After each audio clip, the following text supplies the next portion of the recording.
Sharing is caring. दोनों भाई नाश्ते की टेबल पर बैठे थे।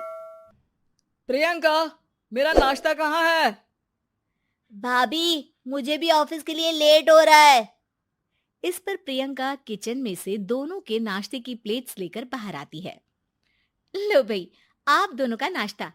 किसी को भी 1 मिनट का सब्र नहीं है। ये प्रियंका का ससुराल है, जहाँ कोई औरत ना होने की वजह से शादी वाले दिन से ही घर के साथ दोनों भाइयों की जिम्मेदारियां प्रियंका संभाल लेती है।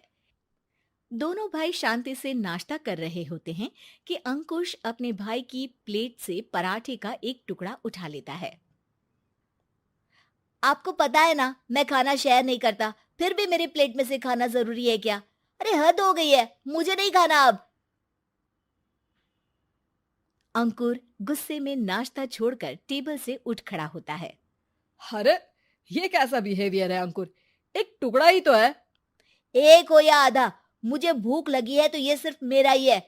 उसे भी किसी के साथ शेयर करने बैठा तो भूखा नहीं रह जाऊंगा। अरे बाबा ठीक है, अब इस पर भी लड़ाई। दूसरा बना देती हूँ, पर प्लीज ऐसे खाना बीच में छोड़कर मत जाओ। इससे अन्न का अपमान होता है। ओ प्लीज भाभी, ऐसी कोई चीज होती ही नहीं है। आपके पास पैसे हैं, खरीदो और खाओ। अगर नहीं खाया जाए तो फेंक दो।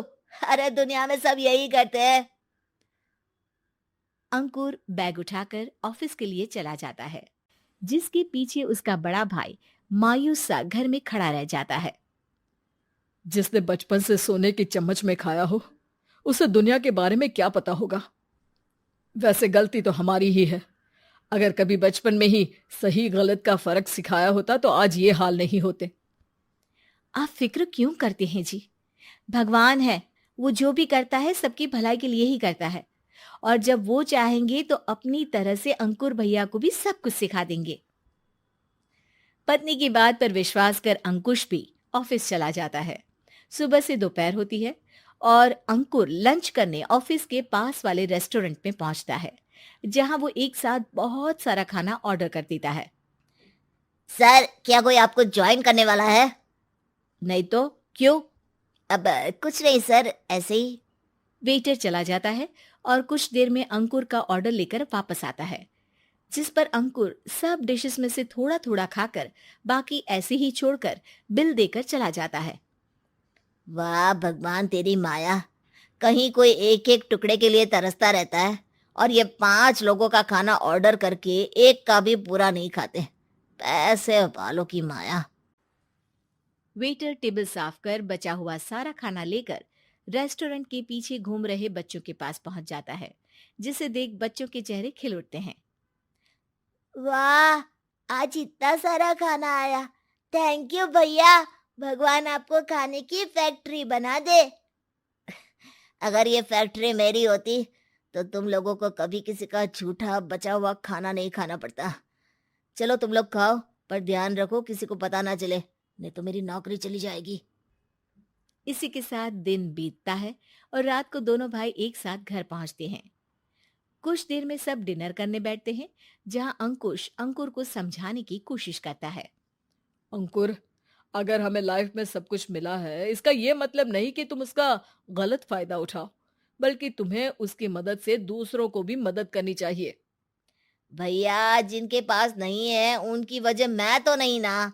और ऐसे बहुत लोग हैं जिनके पास सब कुछ है। इसलिए अगर मैं एक इंसान कुछ नहीं करूंगा तो कोई फर्क नहीं पड़ने वाला। तुम्हारे भैया बस एक चीज समझाना चाहते हैं कि जिस चीज की हमारे पास कमी नहीं है, उसे बर्बाद करने से अच्छा है कि लोगों के साथ शेयर करें। इससे हम सिर्फ सामान नहीं, खुशियां भी बांटते हैं, और इसमें तुम्हारा ज्यादा कुछ तो जाएगा नहीं। भैया भाभी की बात सुन अंकुर कुछ बोले बिना उठकर चला जाता है। इसी तरह दिन बीतते रहते हैं, जिसमें अंकुश और प्रियंका कोशिश तो बहुत करते हैं, पर अंकुर पर किसी भी चीज का कोई असर नहीं पड़ता। एक दोपहर अंकुर सैंडविच खाते हुए सड़क के किनारे चल रहा होता है। तभी उसकी नजर आइसक्रीम वाले पर पड़ती है और वो सैंडविच सड़क किनारे फेंक आइसक्रीम खरीदने पहुंच जाता है। अब इसे कहते हैं जिंदगी का सुख। जैसे ही अंकुर आइसक्रीम लेकर पीछे मुड़ता है, तो एक आदमी को सड़क से वही सैंडविच उठाते हुए देखता है।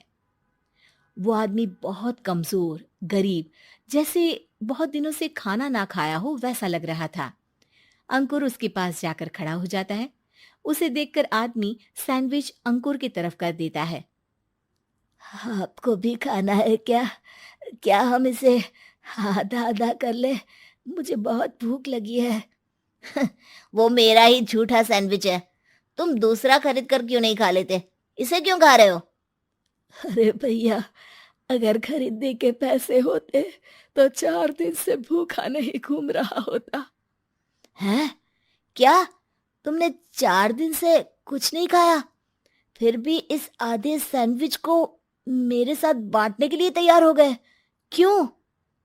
अरे भैया, पैसा नहीं है तो क्या हुआ, इंसानियत आज भी उतनी महंगी नहीं हुई, और ना ही उस पर अमीर गरीब का टैग लगा है जो हम उसे रख ना सके।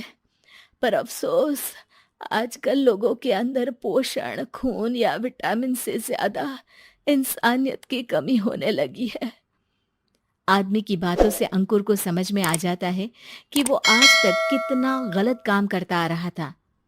इसके बाद से वो अपनी किसी के साथ शेयर नहीं करने और खाने को बर्बाद करने वाली आदत को छोड़ देता है।